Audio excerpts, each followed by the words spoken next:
की मैथ्स की वर्कशीट आ गई है। अब जो वर्कशीट हम करेंगे दोनों लैंग्वेजेस में करेंगे। इसमें हमें क्या करना है, दो चर वाले रैखिक समीकरण युग्म को हल करने के लिए, यानी कि दो अगर क्वाड्रेटिक इक्वेशन आपको दी गई हैं तो उनको सॉल्व करने के लिए और एक्स और वाई की वैल्यू निकालने के लिए। देखिएगा, दो अगर इक्वेशन दी होती हैं, दो रैखिक समीकरण दिए हैं तो आपको दो वैल्यू निकलेंगी। तीन अननोन या तीन चर पदों की वैल्यू आप नहीं निकाल सकते। दो वेरिएबल्स की वैल्यू निकालने के लिए आपको दो इक्वेशंस की ज़रूरत पड़ती है। तो यहाँ पर दो इक्वेशंस हैं, आपको सिर्फ सॉल्व करके क्या निकालना है, सॉल्व करके एक्स और वाई की वैल्यू निकालनी है। अब क्या होता है, सॉल्व करके एक्स और वाई की वैल्यू निकालने के ना अलग अलग तरीके होते हैं। यहाँ पर जो तरीका दिया गया है ये दिया गया है प्रतिस्थापन विधि, प्रतिस्थापन या फिर क्या कह सकते हैं आप इसको, ये क्या बोलते हैं बेटा उसको, सब्सटीट्यूशन मेथड। हाँ, प्रतिस्थापन is substitution. I am very weak in Hindi and English both. तो प्रतिस्थापन विधि में क्या करते हैं, हम सब्सटीट्यूट करते हैं वैल्यू। हम क्या करते हैं बेटा, एक इक्वेशन से, मान लो ये इक्वेशन है, इस इक्वेशन से हम एक्स या वाई की एक वैल्यू निकाल लेते हैं, जो कि एक्स की वैल्यू निकलेगी वाई में और वाई की वैल्यू निकलेगी एक्स में, और इस वैल्यू से को दूसरी इक्वेशन में पुट कर देते हैं ताकि दूसरी इक्वेशन में सारे एक्स हो जाएं। अगर एक्स की वैल्यू यहाँ से निकल जाएगी वाई में, तो ये वाली इक्वेशन में जब हम पुट करेंगे तो सारे वाई हो जाएंगे और फिर उसको सॉल्व करना आसान हो जाता है और वाई की वैल्यू निकालना आसान हो जाता है।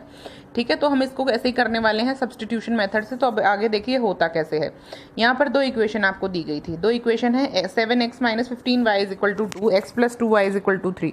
तो जो आसान लग रही है यहाँ पर वो छोटी इक्वेशन ये लग रही है, x + 2y = 3। इस इक्वेशन से अगर मैं x की वैल्यू निकालूँ तो क्या निकलेगी बेटा, 3 - 2y निकल जाएगी। ठीक है, कोई दिक्कत नहीं है। इस इक्वेशन में ये निकालने के बाद क्या बचता है, यहाँ पर x की ही वैल्यू निकाली गई। इन्होंने क्या किया, अब दूसरी इक्वेशन थी 7x - 15y = 2, 7x - 15y = 2। इस इक्वेशन में इन्होंने इसे पुट किया है। ये देखिए, इस इक्वेशन में इन्होंने क्या किया है, हमने x की वैल्यू निकाली, इन्होंने x की जगह 7x - 15y = 2 था, x की जगह क्या लिखा है, वही वैल्यू जो हमने अभी निकाली थी, 7 - 3 7 × 3 - 2y - 15y। इसको अगर सॉल्व करेंगे, 7 3 = 21, 7 2 = 14, - 15y = 2, 21 और ये दोनों को जोड़ देंगे, y जुड़ जाएगा तो y हो जाएगा टोटल -29y, 21 - 29y = 2।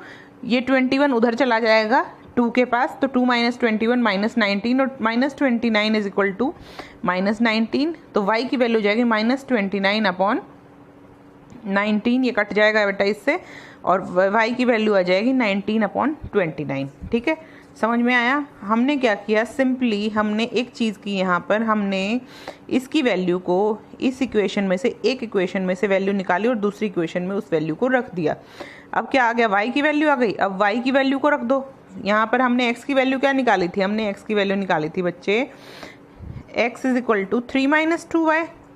तो y की वैल्यू हमारे पास क्या आ गई, 19/29। तो अब हम इसी इक्वेशन में x की वैल्यू निकालेंगे, 3 - 2 × ये आने के बाद हमारे पास आ जाएगी 3 - 38/29, और ये आ जाएगी हमारी x की वैल्यू, है ना, 3 - 38/29। इसको सॉल्व करेंगे तो कैसे आएगा, देखिए एक बार, यहाँ सॉल्व करो बच्चे, 29 यहाँ आ जाएगा 87, 29 3 = 87 - 38, ये आ जाएगा 49/29। तो दोनों की वैल्यू आ गई, x की भी और y की भी, दोनों वैल्यू आ गई।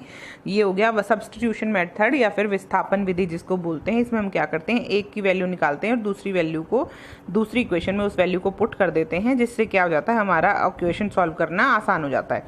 अब आते हैं यहाँ पर सवाल दिया है, दिए गए समीकरणों 1 और 2 को लिखे, किसी भी एक समीकरण में किसी चर को दूसरे चर के पदों में व्यक्त कीजिए।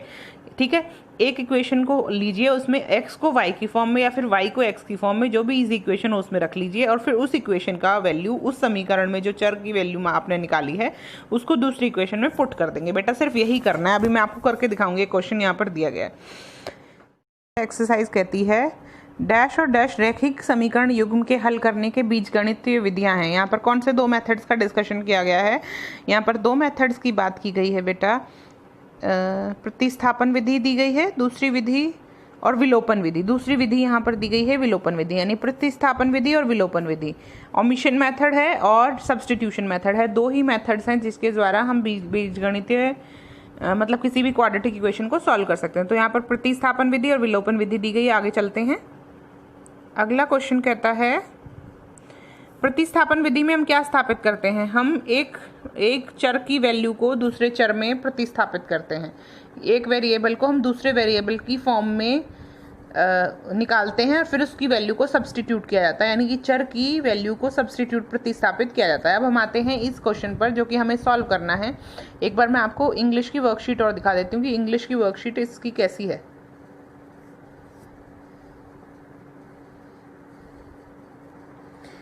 यहाँ पर 2 मेथड्स दिए गए हैं, सब्स्टिट्यूशन और एलिमिनेशन मेथड। सेम एक्सरसाइज है बेटा, सिर्फ वर्ड्स का फर्क है। तो यहाँ पर जो एक्सरसाइज थी, यहाँ पर आपको फिल इन द ब्लैंक्स में क्या लिखना है, सब्स्टिट्यूशन मेथड लिखना है। यहाँ पर सब्स्टिट्यूशन लिखना है और दूसरा लिखना है एलिमिनेशन मेथड। दूसरा है एलिमिनेशन जो कि पहले ही दिया गया है। सब्स्टिट्यूशन मेथड में हम क्या सब्स्टिट्यूट करते हैं, हम value of one variable substitute करते हैं at the place of other in the equation given. अब हम सॉल्यूशन निकालते हैं सब्स्टिट्यूशन मेथड से। चलिए शुरू करते हैं। मैं आपको वर्कशीट पे करके दिखाती हूँ रजिस्टर में कि प्रॉपरली करना कैसे, और बाकी सवाल भी जो आपकी बुक में से आपको करने हैं, बुक की एक्सरसाइज में जहाँ सब्स्टिट्यूशन मेथड के सवाल दिए गए हैं वहाँ से करिएगा। चलिए चलते हैं। हम करने वाले हैं आज x और y की वैल्यू निकालने वाले हैं अलजेब्रिक एक्सप्रेशन में, और वैल्यू निकालने के लिए हम जो मेथड यूज़ करने वाले हैं वो है सब्स्टिट्यूशन मेथड, यानी कि स्थापन विधि। तो जो एक्सरसाइज में क्वेश्चन दिया गया है वो करते हैं। 2x + y = 2, 3x + 5y = 49। तो ये इक्वेशन छोटी लग रही है, यहाँ से y की वैल्यू निकाल लेते हैं। y की वैल्यू क्या हो जाएगी, 2 - 2x। यहाँ पे y की वैल्यू हमने निकाल ली 2 - 2x। तो यहाँ आते हैं हम, यहाँ y की वैल्यू पुट करते हैं इस वाली इक्वेशन में। 3x + 5 2 - 2x = 49। 3x + 5 2 = 10 - 10x = 49। 10 को उधर ले जाइए क्योंकि 10 यहाँ कोई ज़रूरत नहीं है, वहाँ पर 10 अच्छा लगेगा। -10 चला जाएगा, यहाँ +10 था। यहाँ रह जाएगा 3x - 10x, यानी कि -7x = 39, यानी x = 39/7। आई होप कोई गलती नहीं है। 2x + y = 2, y को हमने लिखा 2 - 2x, और 3x + 5y लिखा = 49। 2 - 2x लिखा, 10 - 10x। हाँ बिल्कुल सही है। अब हम x की वैल्यू पुट करके देखते हैं। 2 × -39/7 + y = 2, तो ये हो जाएगा 78/7 माइनस प्लस y = 2। ये यहाँ माइनस में उधर जाके प्लस हो जाएगा, ये हो जाएगा 78 + 14 + 78/7, यानी कि ये हो जाएगा